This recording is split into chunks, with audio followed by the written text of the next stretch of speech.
But let's get into some of the news from the past week. We already mentioned this up at the top, but The Hollywood Reporter and a few other outlets have confirmed that Ryan Gosling is in talks to star in Sean Levy's Star Wars movie, which might go into production in 2025. So I did a little video about this, but what are your thoughts on Ryan Gosling potentially appearing in a Star Wars film?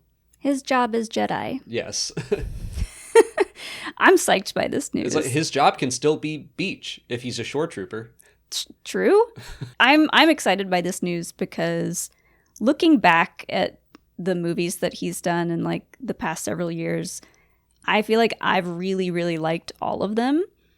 And no matter if it's like drama or comedy or whatever in between, there's something about his acting that I think just like generally is enjoyable. I don't know. No, I agree.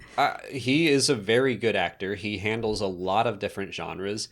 He's not someone that I, in my head, am like, oh yeah, he's one of my favorite actors. But when he pops up, I really enjoy him in stuff like The Nice Guys, or we watched The Fall Guy. Fall Guy was great. And I loved it. Yeah. I was upset that we were part of the problem. We didn't go see it in theaters. Yep. It did not do well. We watched it when it came out on digital, and I thought it was hilarious. And also just like some great fun action. It just got me. I don't know. It was one of my favorite movies of last year. Yeah. So I think whatever he wants to do in Star Wars, I am all for it. I guess some people weren't super happy with this news because maybe he gets typecast in like silly stuff, or maybe they just like weren't one of the people that loved Barbie. But well, see, I don't get that because I don't either. I think he plays all kinds of different characters. I mean, look at Drive. It's the complete opposite of Ken, or like Blade Runner 2049. He's great in that. So yeah, I'm not worried about him being typecast. I did see some people saying like he's too recognizable for Star Wars, which is something that I get. It's something that I understand because I remember. Did they say that about Christopher Lee or Alec Guinness? Right, like Alec Guinness is the Pedro big one. Pascal. Right. Well, I definitely think that over the years, it's something that I have warmed up to. When they were talking about Benicio del Toro coming into The Last Jedi or Woody Harrelson.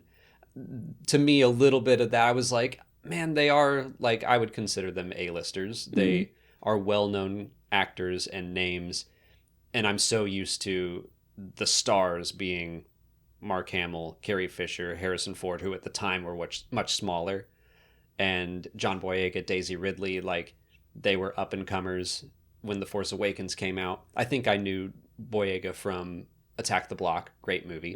But like they were all fairly young. Exactly. When they started in Star Wars, and I think for whatever role they want Gosling to play, it's going to be obviously someone in his age. in their, I don't know how old he is, 30s, 40s. He's timeless. He's like Paul Rudd. I don't know. It does not matter. Yeah. He looks like he looks, and we're all loving it. So we're all loving it. Yeah, so like I'm not bugged by this the way that I think I would have been a few years ago. But having Pedro Pascal play the Mandalorian and Carl Weathers play Greef Karga and obviously Jude Law stepped into Star Wars and knocked it out of the park. Right. So that is a worry that I don't have anymore. That definitely was something that I used to. It is interesting to think that there's a potential for the like toxic masculinity crowd to not want him in Star Wars because he was in the Barbie movie, but in the Barbie movie he played Ken, and he was all about like the Mojo Dojo house, and you know, he wasn't exactly fighting for women's rights in the movie as Ken. So that is kind of a conundrum. That's interesting just to think about. Yeah, but I mean, he was played as a giant joke. So yeah. But like, I think he is fantastic when he leans into his comedic side. Oh, yeah, me too. And I think people take advantage of that and like don't credit him as much to being a great actor because a lot of his roles are, I guess, played more for comedy. I mean, like, yeah, The Nice Guys, he's very funny in that, but he's also a drunk. Like, there is drama to it as well. So Yeah, I'm excited by this news. He's an actor I really enjoy. What kind of role do you see him playing? You did jump to Jedi. His job is Jedi, but it could be anything. Yeah, I don't know. My brain always jumps to Jedi because I think that's what sells movie tickets. Sure. I mean, yeah, a lightsaber on the poster. Yeah. Lightsaber in the thumbnail, Right. great. But I would be happy with him kind of playing any old character, but like, I think, first of all, this is a great way for Star Wars to like stay relevant, stay new and fresh in the news and pop culture, because I think people think Ryan Gosling, oh yeah, he was in the Barbie movie, it made a ton of money. And so that keeps Star Wars kind of like up to date, I think, having a more like recent big actor. But as far as what kind of character, I have no idea. Because this is supposed to be kind of like a standalone movie, my mind is blank as to like who he could be playing. Yeah, that's same. I'm basically just a blank slate as far as he is concerned. I'm happy to have him. I do hope that he gets to lean into being a little bit funny. I mean, like Skeleton Crew showed, it's fun when Star Wars is funny. Yeah. So I would like that to continue. What are your thoughts on just this movie in general and Sean Levy directing? Because it's strange that this might go into production in 2025 and we know next to nothing about it. Disney is all about the money. I mean, Sean Levy just made them a buttload with Deadpool and Wolverine. Right. So it makes total sense to me that they would hand him the reins. I mean, this deal was struck before Deadpool and Wolverine came out, I believe. I don't really know much about his filmography outside of Deadpool. I did see a lot of kind of like negative reactions from some people that I don't understand, because I also don't keep up with, you know, what the word is on the streets about Sean Levy. I didn't watch Free Guy. Just from clips I saw, it did make me roll my eyes of just like, it's this video game world, and he uses like cheat codes at one point to like bring in Captain America's shield and I think have a lightsaber, and like it just seemed like pop culture vomit. Yeah. Yeah. Reminds me of Fortnite. Yeah. Fortnite just takes whatever they want. I mean, I guess they have to strike deals, and they just take it. Companies are happy to work with them. They did take Donald Faison's dance from Scrubs, and that's rude. Well, he should have copywritten it. I don't think you can copyright a dance. Copyright? Trademark? Could have named it and then trademarked it. But yeah, I think it's Star Wars Celebration. As we get closer, we might hear a little bit more about it, but that's probably where they're going to announce vaguely what this is about, when it takes place and all that. Yeah, I mean, that makes sense and would explain kind of why we've heard about Sean Levy making a film. We've heard that Ryan Gosling is in talks to play, but we haven't gotten any official announcements. So that's probably pointing towards maybe getting an official announcement in April at Celebration. Yeah, it was like, I was looking up because I couldn't remember. I knew Lucasfilm had never said Sean Levy's doing a movie as far as I could find, but Sean Levy did confirm that he was in several interviews and in tweets and stuff. So it is real, and it's just strange that we haven't heard anything about it. But, you know, in London, we did get word of these other 3 movies, and that little announcement did not include The Mandalorian and Grogu or this one. So yeah, it is just like, I don't know what's going on with the film side of Star Wars, but I'm glad that something's happening. Yeah, and I've seen a lot of people express feelings of being like, well, I'll believe it when it happens, or I'll believe it when I can buy a ticket to it, you know, and that is fair to say, because it has been a lot of like up and down, and Patty Jenkins said she had a Star Wars film and that fell through. So it is valid to feel frustrated about any Star Wars movie news coming out, whether or not it's official or not, I guess. But yeah, I think it's interesting that, like you said, Mando and Grogu and now this Sean Levy movie might be coming before we get any of the 3 films that they did announce at Celebration. Part of that could be something we've talked about before, is that there's so much pressure put on those 3 films that maybe they want to have a couple of other films come out for Star Wars before they get back into Rey as being a main character, or like main timeline Star Wars stuff, if that makes sense. Yeah, no, it does. Because I think Mandalorian and Grogu will ease fans back into Star Wars on the big screen, because we know what to expect with that. Yes. It does not feel quite the same to me as another Star Wars movie that introduces a new era. Mm-hmm. It's the 4th chapter of The Mandalorian, really. Yeah. But yeah, I wonder really what the Sean Levy movie is about, because he did say, I think at one point, the original pitch involved a Rey that was much older. But now he's saying that it has changed since the original pitch, but I don't think it is a Rey movie if it is starring and top-lining Ryan Gosling. So I have no idea what to expect from this. I wonder if they would try to pivot the idea of a pilot-centric movie. Like, not Rangers of the New Republic, but something pilot-related, Rangers-related. Because I'm trying to think of, like, where do we place this in the timeline? Yeah. Where do we say, hey, this deserves its own standalone movie? And unless it's, like, another origin story movie like we got with Solo, loved Solo, glad it happened, but I'm just like, are we just going to keep kind of filling time gaps with character origin movie stories? I feel like Ryan's going to play a new character. I know I've seen people making guesses of who he would play that already exists, but I'm like, that's unlikely. I don't think he's playing Kyle Katarn. But stepping away from movie news, we did get some official Lucasfilm announcements about comics, specifically that the mainline Star Wars comic is being rebooted on May 7th. It will be post Return of the Jedi, post the Battle of Jakku, still written by Alex Segura. I got the chance to sit down with Alex and Charles Soule and Mark Guggenheim, and they are going to be writing all 3 of the ongoing series in comics for this year and moving forward. Had a great chat with them about all 3 of their comics. That came out on Thursday, so you can go watch it if you want to. But yeah, I am not surprised that they are rebooting and that it's going to be post episode 6. But I'm also excited. Like, I was starting to get a little weary of the in-between Empire and Return of the Jedi comics. So I'm ready for kind of a little fresh start. Yeah, I hope to see some stuff about Leia training, maybe. This is picking up right after the Battle of Jakku. I think so.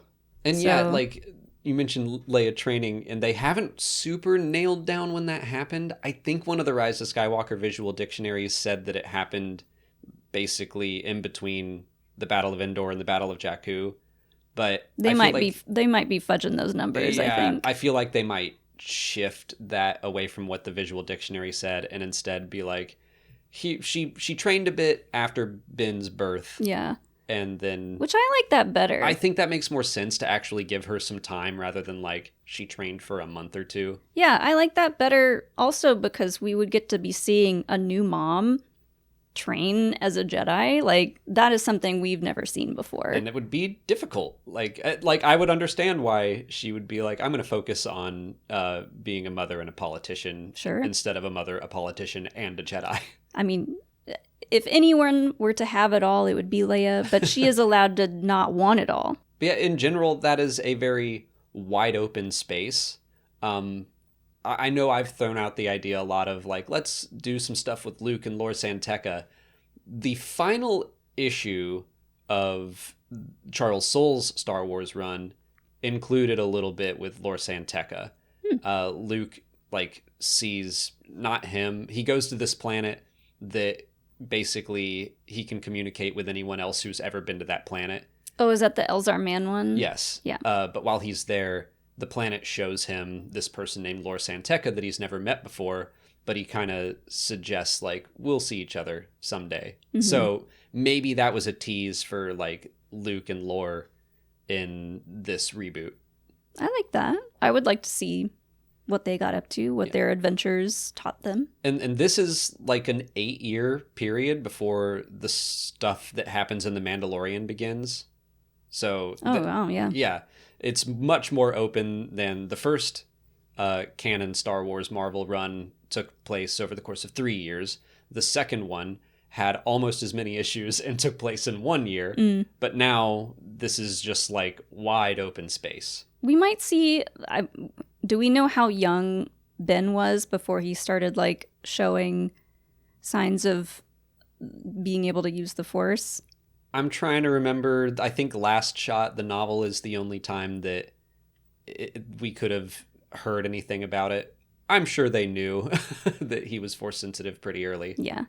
But yeah, I want to we know. could see him as a baby causing chaos. I want to see his temper tantrums as a child. Oh, yeah. Because they didn't get any better. It's like him with a lightsaber, but just a rattle instead. Yeah.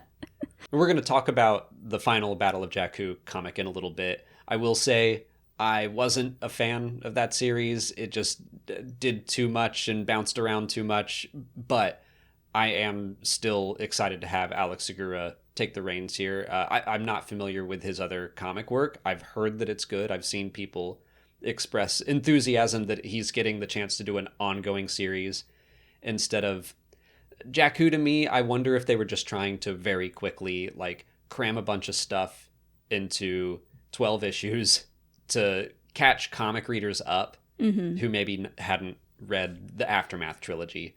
And they're like, let's just race through this to set a little bit of a stage for the mainline comic. I think that's a good idea, and I think that's worth doing. And again, we'll talk about the issue in a second, but I feel like the last issue did summarize a lot, and it did it better than many of the other issues. I will say, talking about the comics in these videos has made me want to read them more. So I have kind of been reading them more, but now is a great time to get into the comics, I think, because we have Andor season 2 coming in April, but otherwise it's kind of sparse. So if you've ever been interested in checking out the comics, I think now's a good time. Yeah, especially whenever they do a bunch of reboots or launch some new titles, that feels like a good fresh start. So the Jedi Knights series starts in March, and Legacy of Vader starts in a couple weeks on, I think, February 5th. I am pretty excited about the Jedi Knights and Legacy of Vader comics. Just hearing you talk to the writers and watching that interview, they talked about some pretty interesting stuff happening in these, getting to see the prequel Jedi before the events of episode 1. So it's like we're back to talking about Jedi as in like the height of their coolness, power, whatever you want to say. They were like working pretty well together. So it sounds like we'll see a lot of cool team ups. Yeah, I like the format of that each issue, except the first one is kind of an introduction to the whole story. And then issues 2 and on, it's like 2 Jedi at a time, a different team up. And one of them will be Dooku and Yaddle. That Mark Guggenheim mentioned that, which my reaction to that was, oh no. Yeah. Just because I bet they're going to show them being great and friendly, and that'll just make what happens in Tales of the Jedi even more tragic. Yeah, we see Tales of the Jedi. If you didn't watch it, Dooku is very responsible for the death of Yaddle. Very responsible. So that's some very passive language. He kills her. He's somewhat responsible, some could argue. Feel free to hate him or not. I don't know what kind of verbiage I should use.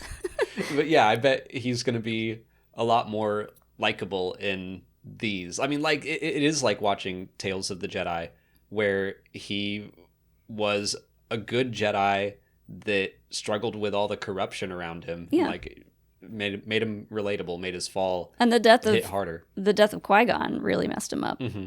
So yeah, we're gonna get to see Dooku and Yaddle, Qui-Gon and Obi-Wan back together will be fun. Keller and Beck. Yeah, Keller and Beck is going to be in it. That's super exciting. I'm interested to see more about what he was up to, like what kind of Jedi he was, because we've seen so little of him in live action.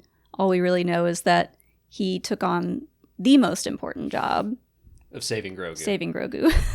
It sounds like from the interview, Mark said that it would deal with younglings, which makes sense because he was a teacher.